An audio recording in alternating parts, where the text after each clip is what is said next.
So the question I want to ask you today is about evolution. Now, there is ample evidence, from science that we know that, things evolve, that you have mutations, you have natural selection, and, people, they see a direct contradiction between God, Islam, and, evolution. So how would a Muslim address this sort of question if someone asked them? Well, for me, it's very simple, to be honest. First and foremost, Islam generally says, go where the science takes you. Sure. And go where the science takes you to a point where it doesn't negate established theological facts, okay? Now, as a Muslim, when we look at evolution, we're like, this is very interesting, this is amazing, this is a theory that seems to work, that has a lot of empirical and theoretical justification. So as a Muslim scientist, I'll continue to do the science and agree with some of its conclusions. However, what we would say is, if there is anything that goes against the Islamic narrative, then this is what we will do an epistemic weighing. What does that mean? It's a big word. Okay. It just means what is more valuable in terms of knowledge. Now, we know science is amazing, it's great, but it changes all the time.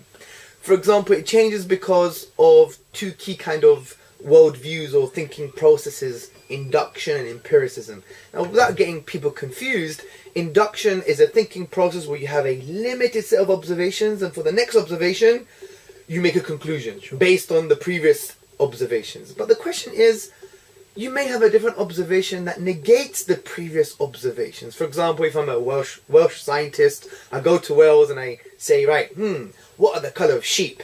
And I go into Wales and I find out, after counting 1,000 sheep, they're all white. Therefore, I conclude that all sheep are white. Or the next sheep is going to be white. But there are black sheep, for example. So the next observation can disagree with your previous conclusions. So science works heavily on induction, which is never 100%. Also, science uses the worldview called empiricism, which basically says I can't have concepts about something or knowledge about something unless it's indirectly or directly observable. But that, from the onset, means that there may be some things that you haven't seen. So there could be a future possible observation that you haven't observed that could go against your current data.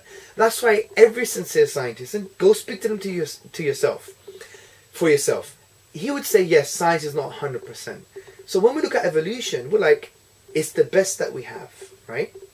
But if in the best that we have contradicts the Islamic narrative, a part of it, not all of it, because we agree with natural selection, we even agree with the concept of mutation. The Earth is older than 6,000 years. The Earth is way older than 6,000 years, of course. We agree with all of these things. But when there are some things that disagree with the Islamic narrative, what do we do? And this is what we do in epistemic value, epistemic weighing. What does that mean? What is the value of knowledge? So we saw in science there's some limitations. Induction, empiricism, you're never going to get 100% truth. But with the Quran, we're like, it would outweigh some of these conclusions from science. Why? Because we believe it's from God. And we believe it's from God for many, many reasons. And therefore, who's going to be more true? Us, scientists, and people who are looking into the world to find the best conclusion based on the limitations of induction and empiricism, or God that has the picture and we just have the pixel? Well, and you can also add that, there was a time in which most scientists believed the universe was eternal. Of course. Like in the 1940s, I believe, they believed the universe, the steady state theory. And contradicted the Quran. Yeah, exactly. So, for example, they said the universe had no beginning, no end. Bertrand Russell on a radio program said it's a brute fact, get over it. It's just no beginning, no end. It's just there. Now, if we were religious people, Muslims living in the 1940s, what would we go with? The Quran or what the scientists were saying? And there was almost a consensus on this issue that the universe never began, it was always there. Well, science was wrong then. Exactly, and science changed. But the useful thing here is to not to see this as a negative for science. It's actually a good thing, because science is the progressive development of knowledge based upon the empirical world. And that's a good thing. It becomes bad when you have the likes of Richard Dawkins and others who say, this is 100% truth, a gospel truth. And they don't even entertain any type of discussion, well, maybe we can be wrong. Sure. Excellent. Thank you very much for your time.